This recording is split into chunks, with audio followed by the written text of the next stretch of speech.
I don't know who the adult was. I'm hoping it wasn't me. But just, I'm hoping I wasn't the contrast. The abstract adult. Yeah, the abstract adult. But I was just watching them giggling in the bathtub and saying, there's something wonderful going on like that. And not every two kids in a bathtub giggle together. Not every two kids reflect one another's character or value good traits in one another. What? We do in the bathtub? We need a bigger bathtub. But we talked about how important it is. And of course, in therapy, on a daily basis, I get people who are in enormous pain. Very rarely do I hear the wonderful stories of, we were each other's mirror, we meant everything to each other, or we still mean everything to each other, and I love waking up next to you, and we laugh together, and life feels richer, and even the rotten things are better in life with you around. That type of a connection is very rare, and it's a wonderful treasure to have in your life. Or with a boss who recognizes you. It's a wonderful treasure to have a boss who really values you, not just gives you an evaluation, even if it's great at the end of the year that says, good job. You need to show it in action. You need to be able to feel like you stayed late, thank you so much, I'm going to steal your ideas, said with a wink, that the boss really treasures you. So we talked about psychological visibility as being a mirror of your own soul, of your own character. We also talked about all of the wonderful benefits of psychological visibility. And you feel understood, you get that mirror effect, you feel like your person is worth tending to, that they value someone's valuing you, maybe in a narrow context, maybe in a big context, but they value you. And you feel like if you were sick, they would want to take care of you. You're a treasure to repair, as opposed to just a neighbor who's sick. And you feel sorry, but it's more in the abstract. You know, it's not, you don't feel as connected. Then we talked about Ayn Rand's concept of traitors in spirit. That when I think of psychological visibility, I think of justice. You don't give anybody phony mirrors saying, oh, you're so nice, when they're not so nice, that it's a mean person. And you don't give them negative mirrors when they're a very good person, like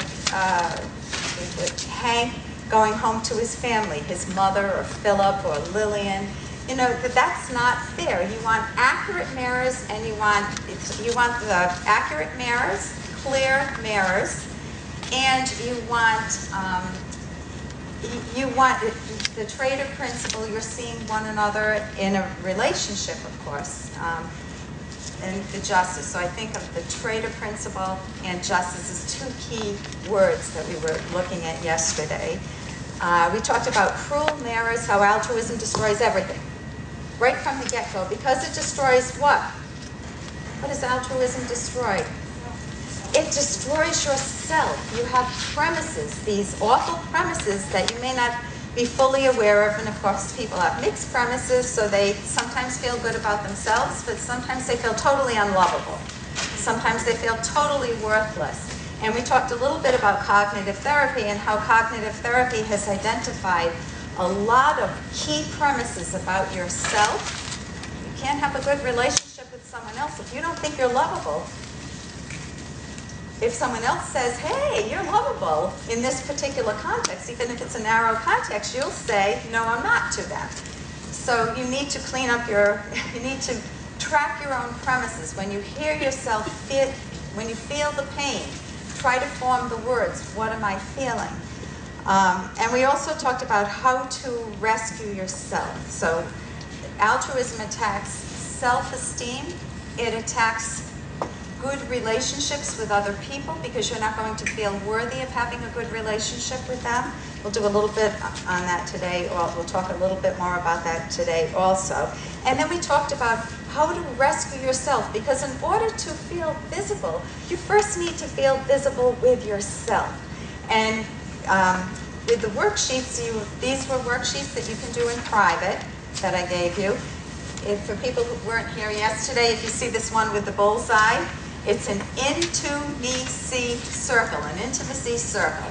It's an opportunity for you to look at the circle and say, you put ME, yourself in the middle. This is a cognitive therapy technique that I learned from Dr. Jeff Riggenbach. And you put yourself in the middle of the circle and you say, who do I let into my circle? Who's in the first ring? Who's in the second ring? Who's in the third ring? Who do I let see into me, my soul, my character? And are there people too close that don't belong there? Like Lillian and Philip and Mother do not belong in a close ring in this circle at all for Hank. They belong where? Outside this circle. What? Off the paper, not in his life, and he finally grasps that point exactly. But you can look at this circle and say, who do I let see into me, and who lets me see into them? You know, friendships are sometimes properly guarded. You don't let people see the deepest part of yourself. You protect that. But of course, when you're in a romantic relationship like Dagny with Hank, they feel like they see each other, what's the word? Naked. They feel like that when they're talking with one another and they share their most intimate moments together, it could be looking at the metal, you know, being poured in the mills. They see each other naked. They're a mirror of one another's soul. They know each other. They get each other. So that's basically what we were talking about yesterday, and I'm hoping to leave some time for Q&A at the end today, so you guys can save up some questions. I got one already.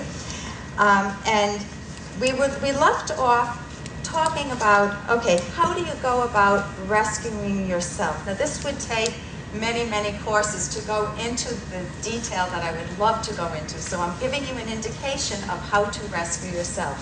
And I'm using as kind of a cute way to capture it, the subtitle of a book that I've read, and I've used it with clients.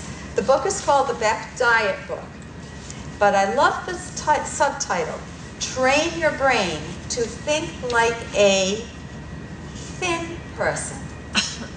Now, what if we took the word thin out of there and instead put in the word train your brain to think like a happy person, a rational egoist? Would the methods change that much? Interestingly, the change methods, how to change premises, doesn't change a whole lot. I mean, it doesn't change. Obviously, it's much more profound than losing weight, but the principles are going to be very similar. And we went through a few of them yesterday. And I want to continue with those today. So on the outline, we're under self-rescue. We're actually up to point 5, but I'll quickly go over points 1, 2, and 3.